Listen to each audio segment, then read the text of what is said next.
The big moment is here.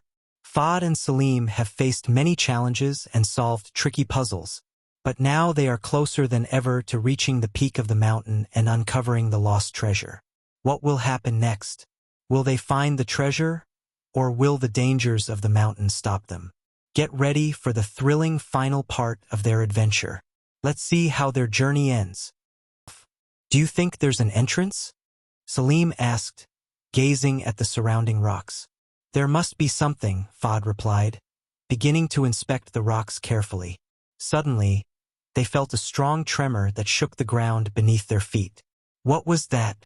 Salim shouted, struggling to maintain his balance.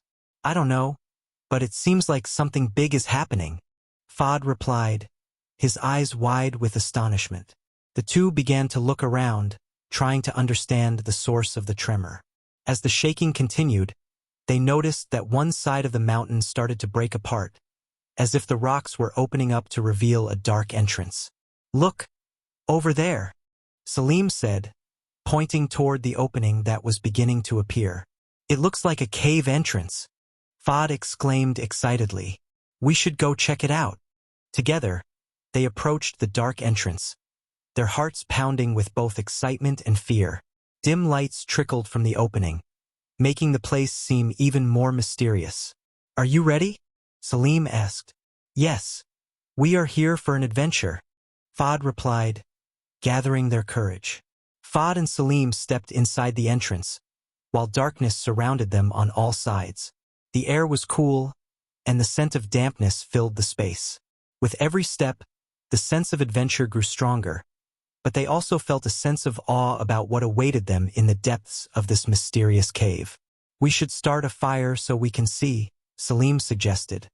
He pulled a box of matches from his backpack and they began gathering some wooden debris and dry herbs.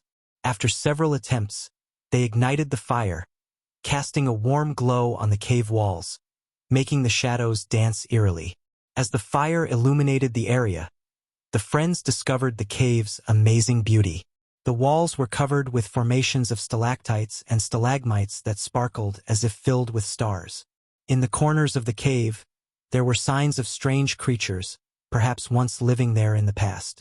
Suddenly, a swarm of bats erupted from the ceiling, flying over their heads. Watch out! Salim shouted as the bats tried to escape the light. Continuing to move forward, they noticed a large door in front of them. The door was made of black stone, covered with mysterious symbols and engravings. Fahd and Salim stood before it, astonished by its beauty and grandeur. On the door, there was an inscription written in an ancient language. They leaned closer and read it aloud in a low voice. To those who possess courage, you will find the key at the mountain's peak. In the depths of darkness, seek the light. Things are not as they seem. The mirror may hold the solution.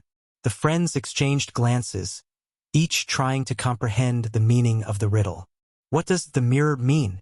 Salim asked, astonished. Maybe it means we need to think differently, Fahd suggested. There could be something in the cave that reflects light, like water or even a shiny rock. Let's look for anything that might help us. Salim replied eagerly. With renewed determination, the two began searching the cave, each realizing that the answer to this riddle could be the key to reaching the lost treasure. They exchanged glances again, each trying to decode the inscription on the large door. Salim started to think out loud.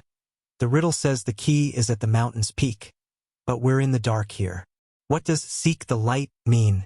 Fahd pondered for a moment, then said, maybe it means we need to find something that can reflect light. Things aren't as they seem, and the mirror might refer to something that reflects. What if there's a water surface or a shiny rock here in the cave? Salim suggested. It could reflect the light and show us what we need.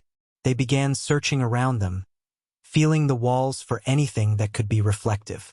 While Fahd explored one corner, he noticed something glimmering.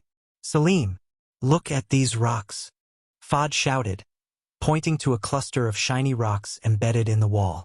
They approached and began to examine them. As they got closer, they realized the rocks contained small crystals that reflected light. If we shine the firelight on these rocks, we might get the light we need, Salim said. Fod reignited the fire and directed it toward the shiny rocks. As the light reflected, intricate patterns began to emerge on the walls, as if creating moving images. "This is the light we were talking about," Fod exclaimed. "The firelight is revealing the rocks, like a mirror showing us something." In that moment, they realized that by looking at the images forming on the walls, they began to see symbols hinting at the location of the key at the mountain's peak. These drawings seemed to relate to the symbols on the door. Salim said, "If we follow the directions they show, they could lead us to the key." They began to climb the mountain, where the rocks rolled beneath their feet, and large stones obstructed their path, making the ascent even more challenging.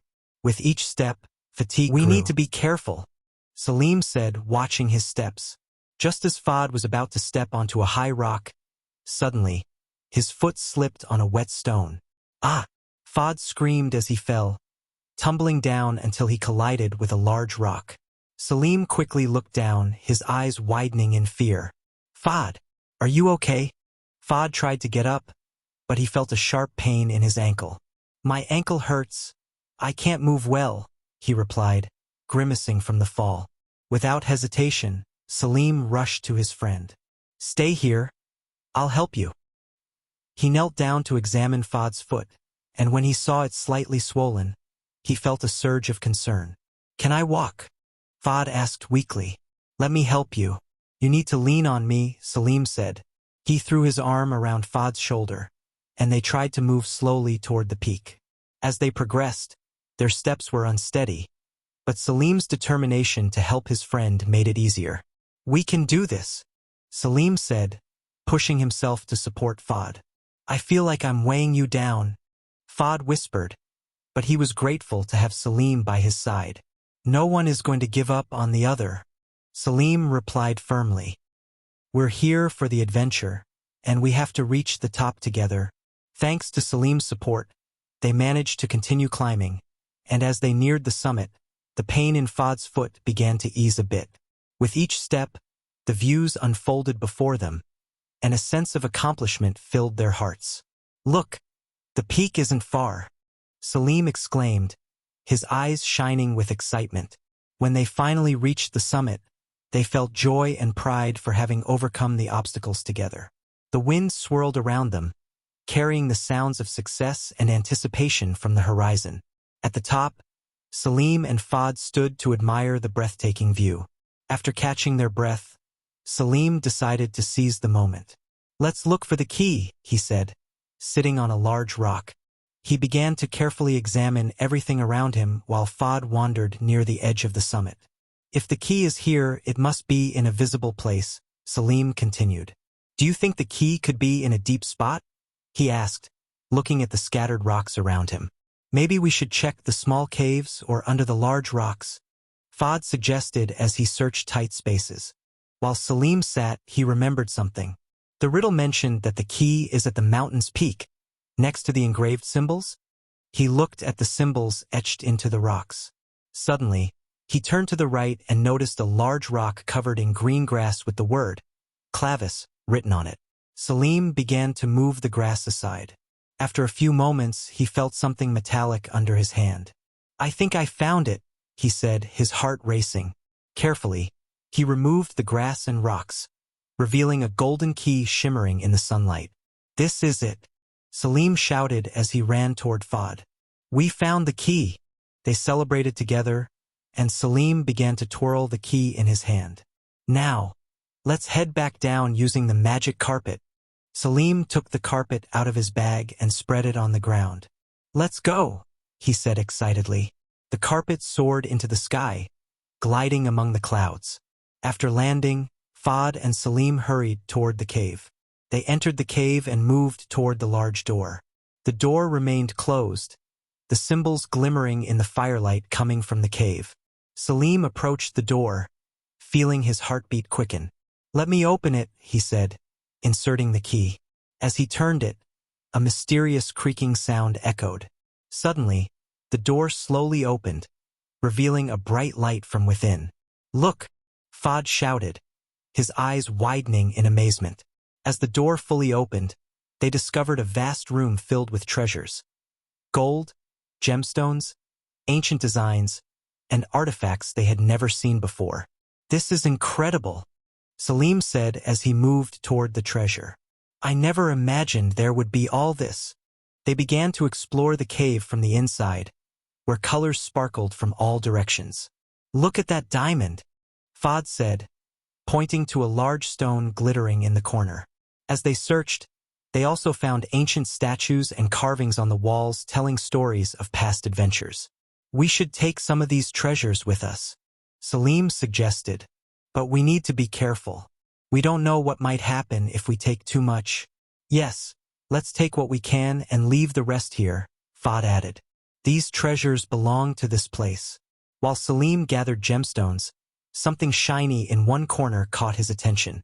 He approached it to discover a large wooden box carved intricately. "Look, Fahd, this box is empty," he shouted excitedly. Salim started to open the box and saw that it was in good condition. "We can use it to carry the treasures," he said, and began filling it with various jewels, gemstones, and small statues. Wonder filled his eyes as he moved among the treasures. After collecting the large box and filling it with all sorts of treasures, Salim felt they had accomplished something significant. The gemstones sparkled in the light, and the jewelry gleamed with vibrant colors. They placed the box on the carpet and sat beside it, ready for takeoff. The carpet rose from the ground and flew them out of the cave. Just as they drifted a little distance away, the large door slammed shut behind them with a loud bang. Salim looked at his hand and then realized what had happened. "The key is gone," he shouted, frowning. Fahd, who was examining the treasures around him, looked at Salim and patted his shoulder. "It doesn't matter. What's important is that we made it out with the box. We're going back to our village." As the carpet soared through the sky, Salim couldn't help but think about what losing the key meant. "But what about the door? What will we do if we need to go back?" "Let's focus on getting home first. Then we'll think about the next step," Fahd said, determined not to let worry spoil this moment. The carpet continued to fly, with beautiful views below them. Green valleys and towering mountains blended into a stunning landscape. As they approached their village, feelings of joy and excitement grew. When the magic carpet landed in the village square, the villagers gathered around Fahd and Salim, filling the air with joy and excitement. Their faces lit up with smiles, and children ran toward them, cheering their names. Women began to sing traditional songs, and they started dancing around the friends, while others offered them fresh flowers as a sign of welcome. The village chief, an elderly man with a white beard, warmly embraced Fahd and Salim, expressing his pride and gratitude. He said, "You have brought happiness to us all, and we are celebrating your return." The women prepared a delicious meal, while the children played around the box filled with jewels. Dance circles were formed, and everyone exchanged congratulations, creating an atmosphere of warmth and camaraderie. In that moment, Fahd and Salim realized that this visit was more than just a journey. It was a celebration of love and connection between friends and their village. "We found amazing treasures," Salim said proudly as he opened the box to show what they had collected. Awe filled everyone's eyes as they saw the jewelry and gemstones sparkling in the sunlight. As they talked and shared stories, Fahd and Salim decided to use these treasures to help their village. "We can use some of this wealth to improve our lives here," Fahd suggested. "Yes, but we also need to think about how to get back to the cave," Salim said, feeling anxious. However, both of them realized that their adventures were not over yet. As the treasures they had collected adorned their village square, their thoughts turned to the other unknown caves waiting for them in the future, promising even more adventures and challenges.